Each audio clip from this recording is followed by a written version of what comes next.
नमस्कार बच्चों, आज हम शुरू कर रहे हैं अपनी second poem an elementary school classroom in a slum. एक स्लम एरिया में, एक गंदी बस्ती में, शहर का वो इलाका जहाँ पर साफ सफाई का प्रबंध नहीं होता, जहाँ पर छोटे छोटे घर होते हैं, गंदगी फैली रहती है, ऐसे एरिया के अंदर एलिमेंट्री स्कूल का एक क्लासरूम, छोटे बच्चों के स्कूल का एक क्लासरूम। तो यहाँ इस तरह स्लम एरिया जो होता है, ऐसे क्षेत्र के अंदर जो स्कूल होता है, वहाँ पढ़ने वाले बच्चों का वर्णन इस पोएम के अंदर किया है पोएट ने। उन बच्चों के अंदर किस किस चीज़ की कमी है, उनको किस किस चीज़ की आवश्यकता है, इन सब बातों के बारे में पोएट ने बताया है। इस पोएम के पोएट हैं स्टीफन स्पेंडर। स्टीफन स्पेंडर 1909 में जन्मे थे और 1995 में इनकी मृत्यु हो गई थी। Was an English poet and an essayist.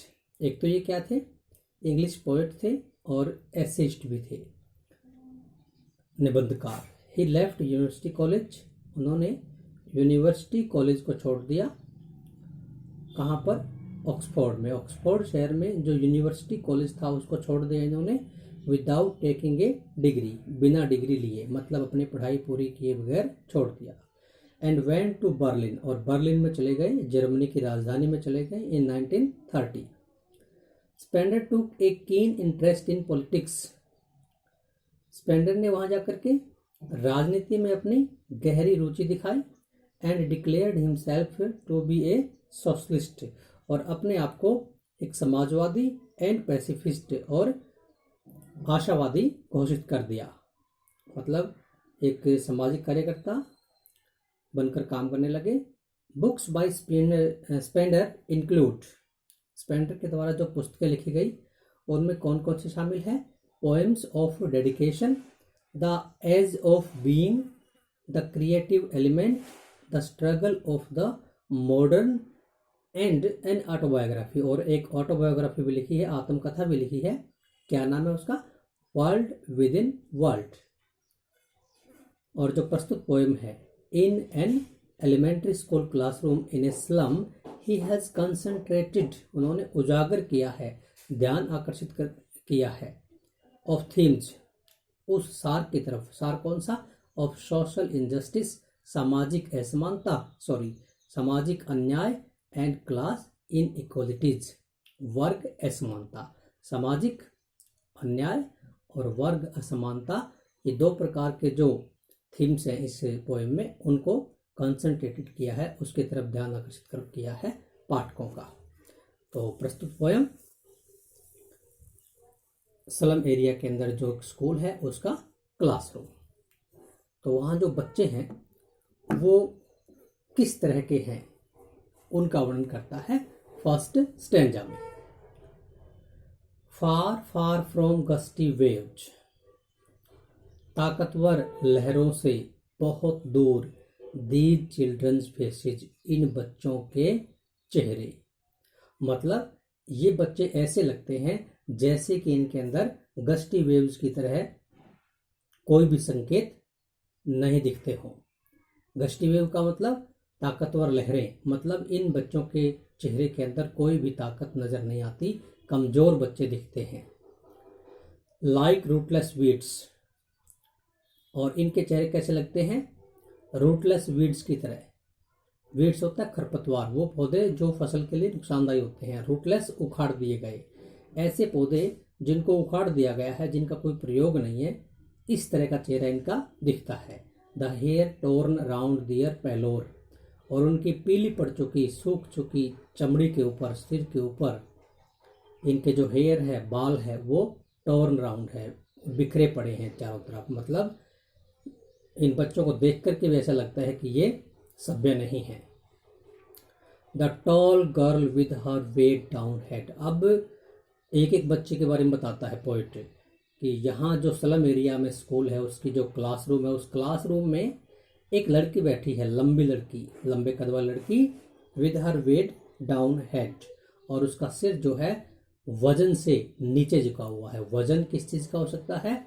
उसकी गरीबी का वजन हो सकता है, उसका जो एरिया है उसमें जो असुविधाएं हैं उनकी वजह से वो वंचित है, उसका वजन हो सकता है। तो लड़की वे डाउन हेड, नीचे सिर करके बैठी है।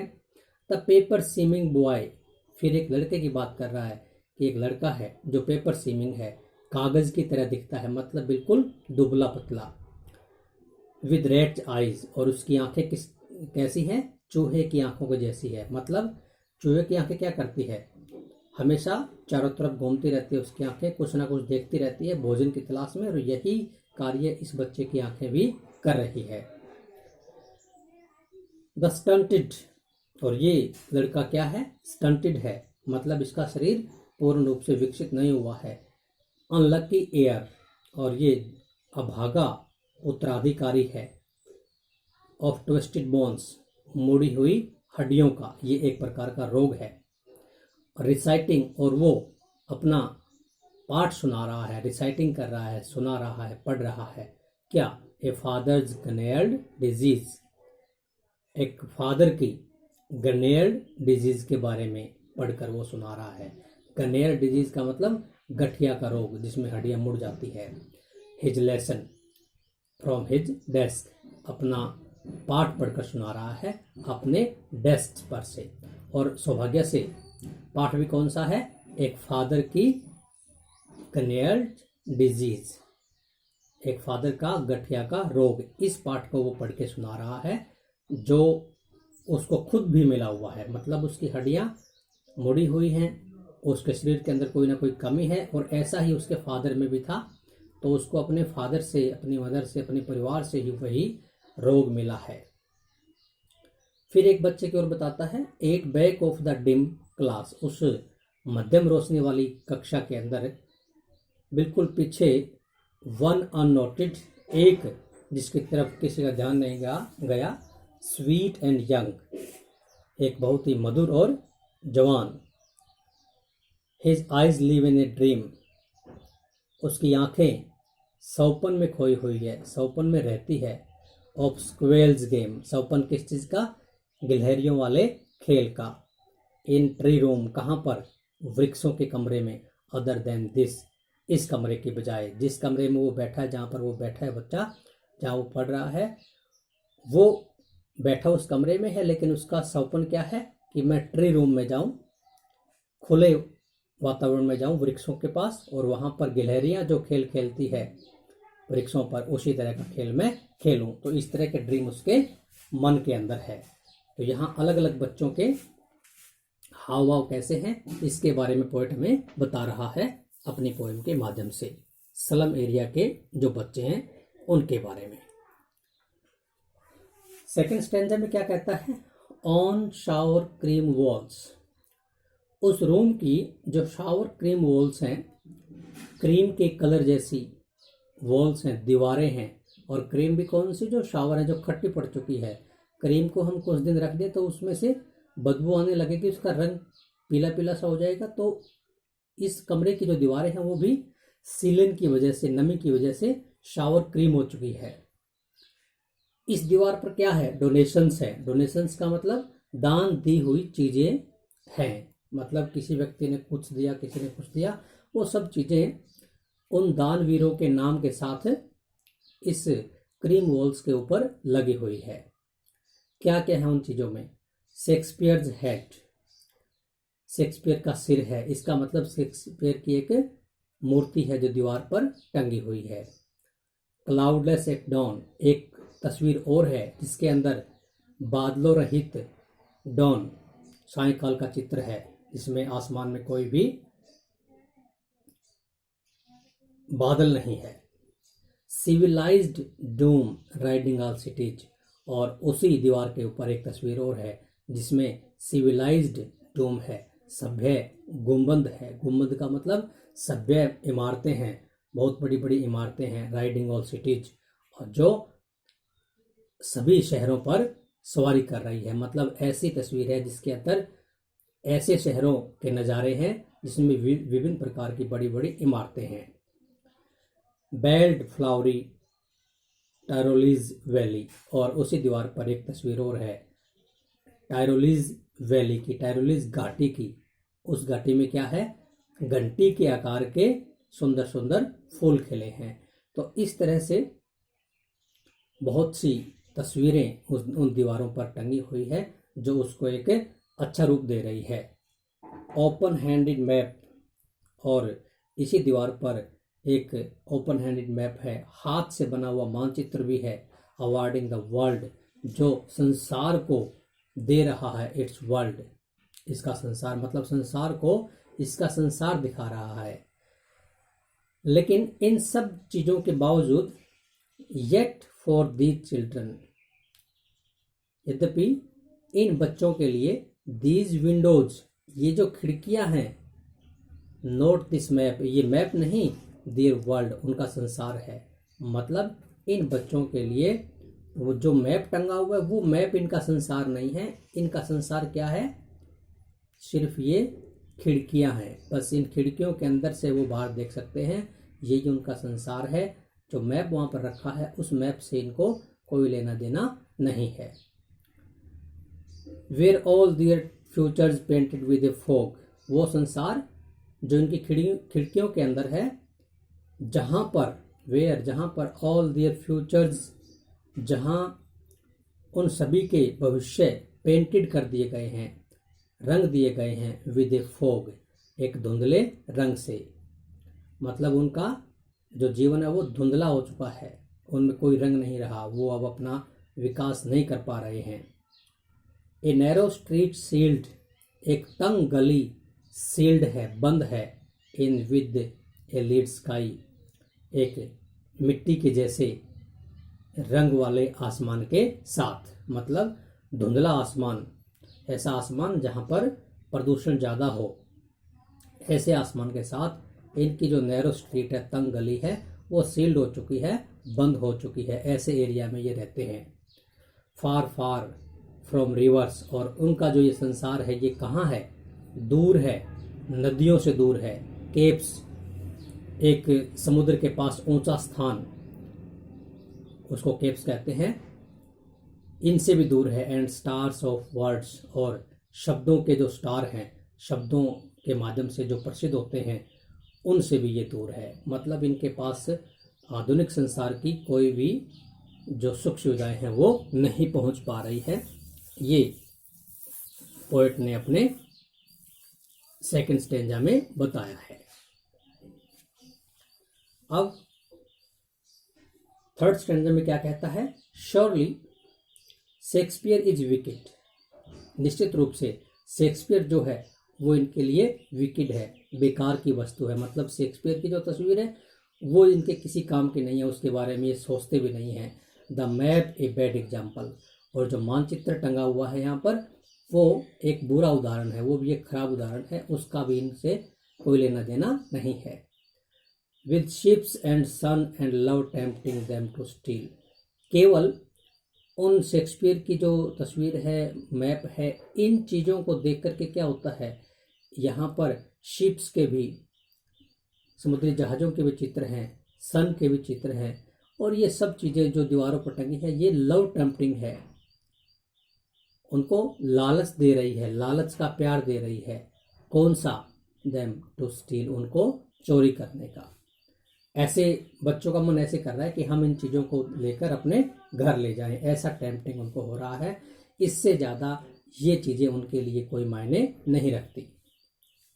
फॉर लाइव्स, क्योंकि जो जीवन है, दैट स्लाइली टर्न, जो धीरे धीरे टर्न हो गया है, मुड़ गया है, इन देयर क्रैम्प्ड होल्स, उनके क्रैम्प्ड होल्स के अंदर, तंग बिलों के अंदर, छोटे छोटे घरों के अंदर, क्योंकि उनका जीवन जो है बिल्कुल धीरे धीरे गुप्त तरीके से टर्न हो गया है, मुड़ गया है उनके तंग घरों के अंदर। मतलब ऐसे छोटे छोटे घरों में रहते हैं जहाँ पर घुटन सी महसूस होती है, ऐसे एरिया में रहते हैं, इसलिए इनका जीवन यहीं पर सिमट गया है, यही उनका संसार है।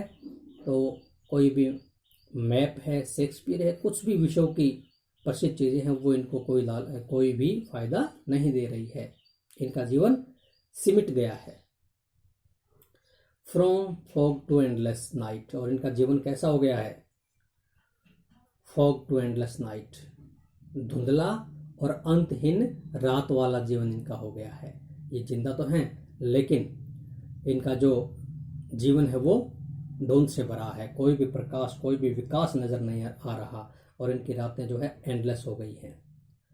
ऑन देयर स्लैग हीप, उनके स्लैग के हीप पर, हीप मीन ढेर और स्लैग मीन से कूड़ा करकट, मतलब उनका जो शरीर है, उनका जो एरिया है, वहां पर जो हीप है, दीज चिल्ड्रन वियर स्किन्स, वहां इन बच्चों ने पहन रखी है स्किन्स, चमड़ी, पीप्ड थ्रो, जिसके अंदर से झांकती है क्या, बोन्स, हड्डियां, जिस चमड़ी के अंदर से हड्डियां झांकती है, इस तरह का शरीर इनका है, मतलब दुबला पतला शरीर इनका बन गया है।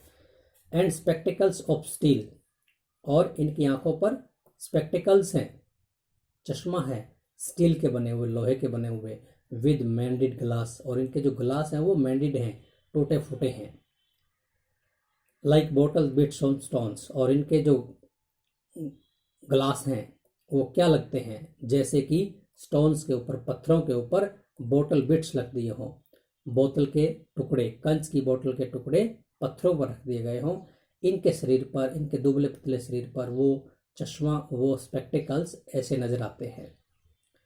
All of their time and space are foggy slum, उनका जो पूरा समय है और पूरा जो स्थान है वो क्या है, फॉगी स्लम है, धुंध से भरा हुआ वो गंदा एरिया है, गंदा क्षेत्र है जहां पर वो रहते हैं, यही उनका समय, यही उनका स्पेस है। सो इसलिए पोएट कहता है, इसलिए ब्लॉट दियर मैप्स, इनके जो मानचित्र हैं, दीवारों पर जो मानचित्र लगे हैं उनको ब्लॉट कर दो, उनमें एक निशान लगा दो, विद स्लम्स, इन गंदी बस्तियों के नाम से, एज बिग एज डूम, उतने बड़े आकार में जितना बड़ा डूम का होता है, डिस्ट्रक्शन का होता है, विनाश का जितना बड़ा आकार होता है, उतने ही बड़े आकार में इन स्लम्स, इन गंदी बस्तियों को भी मैप पर उजागर कर दो। यहाँ ऐसा कहने का मतलब क्या है कि जैसे एक मानचित्र है, उस पर हर प्रकार के स्थान, हर प्रकार की चीजें नजर आती है, लेकिन स्लम्स को छोड़ दिया जाता है। तो यहाँ पोएट कहता है कि मानचित्र पर स्लम्स का भी वर्णन होना चाहिए, ताकि लोग देखें कि किस एरिया में कितने लोग स्लम्स एरियाज के अंदर रहते हैं, और उनका वो समाधान कर सके, उनका विकास कर सके। तो मानचित्र पर भी ये दिखनी चाहिए, ऐसा पोएट कहता है। लास्ट पैसेज में क्या कहता है कि किस तरह से इन बच्चों को, या इन स्लम एरियाज की जो समस्याएं हैं, इनको दूर कौन कर सकता है।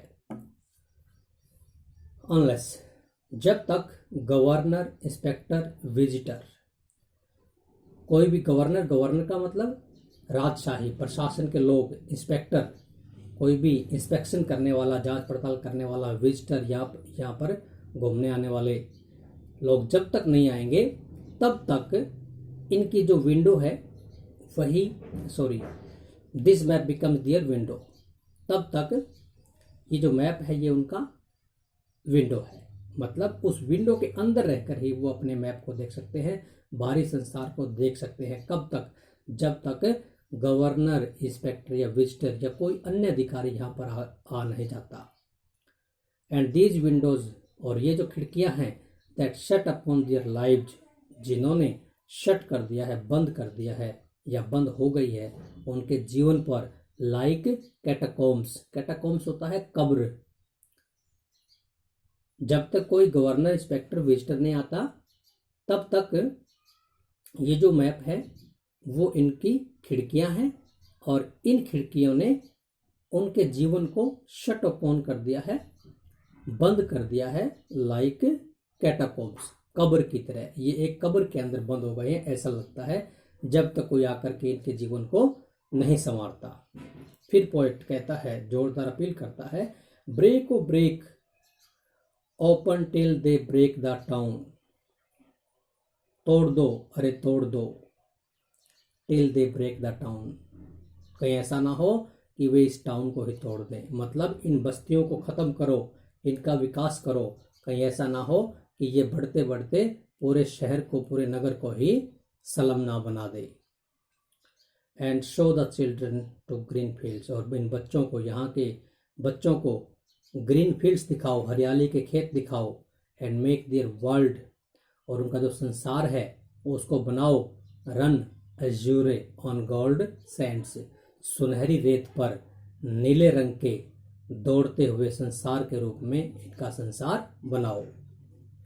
And let their tongues run naked, और इनकी जीवों को, इनकी जुबान को दौड़ने दो नेक्ड, खुले मन से, इनटू बुक्स, पुस्तकों में, मतलब इनको फ्री होकर, आज़ाद होकर पढ़ने दो। The white and green leaves, सफ़ेद जो पृष्ठ हैं पुस्तक के उनको पढ़ने दो, और ग्रीन लीव्स को मतलब हरियाली को भी देखने दो।